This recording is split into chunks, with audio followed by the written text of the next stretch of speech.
Welcome to Big Block Incorporated, America's premier manufacturer of concrete retaining wall block forms.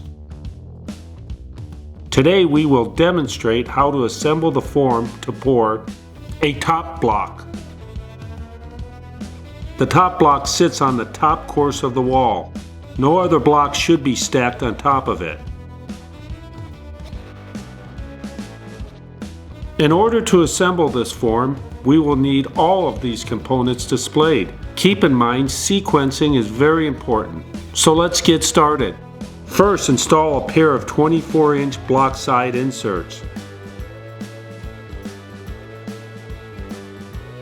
Next, install the 24-inch block regular top insert. Now, install the regular full block liner.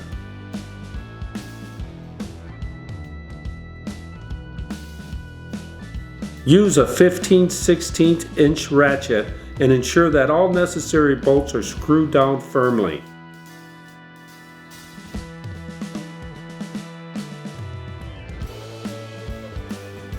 Finally, button up the form by closing up all the buckles.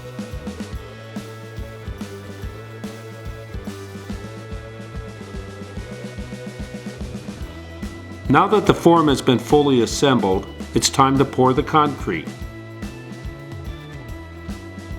Don't forget to subscribe to our channel so you don't miss our other tutorials on how to create more blocks. Thank you for joining us, and we'll see you next time.